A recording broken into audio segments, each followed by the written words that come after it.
is Pam Chrysostomo, and I'm going to share a personal experience that I've had. I'm the oldest of 4 children, and I'm 19 years old, and I have a sister whose name is Phyllis, and she's 13, and my next sister's name is Patty, and she's 12. And I have a little brother whose name is Noel, and he's 8, and so there's 10 and a half years between me and Noel. I was an only child for a very long time, and I was supposed to be an only child until I remember one Christmas where I asked my mother, I told my mother that instead of asking Santa for toys this Christmas, I wanted a baby sister instead.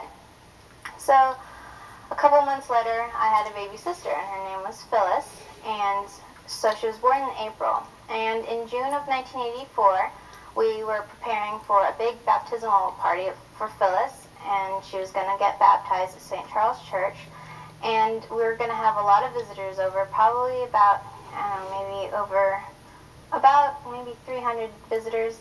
And in the process, my mom had a friend whose husband made cakes, and so my mom's friend's husband made a cake that was about 20 by 30, so it was a huge cake. It was decorated really nicely, and there was a stork on it, and there was a baby in the stork's beak, and I just remember how great a cake it was.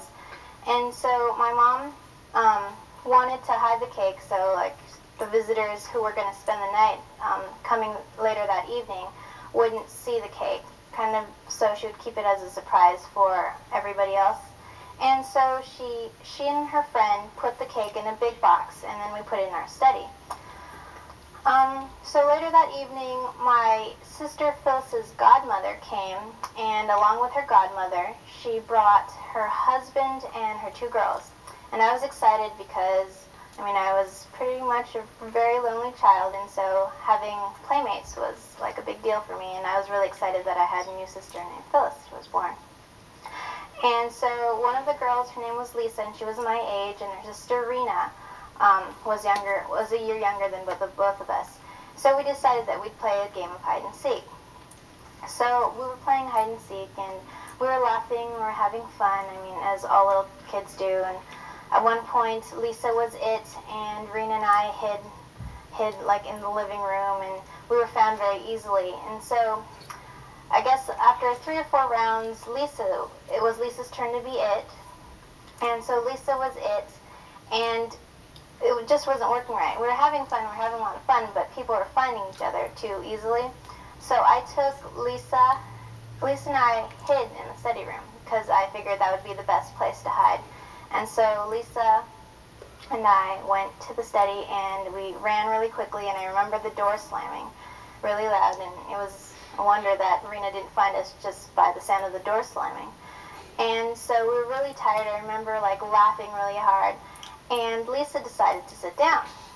And Lisa sat down on the box that had the cake in it, and it was horrendous. I screamed because the box that she had sat on had the cake in it, and so part of the cake was ruined.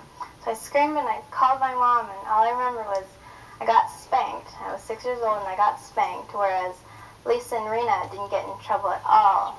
But my mom said that it was my fault because this was my house, and we weren't supposed to be in the study anyway, and the cake was ruined. This big, beautiful cake was ruined. So I kind of thought, when I was, little, I felt that was kind of an injustice for me, because it wasn't my fault. All I did was go and play hide and seek.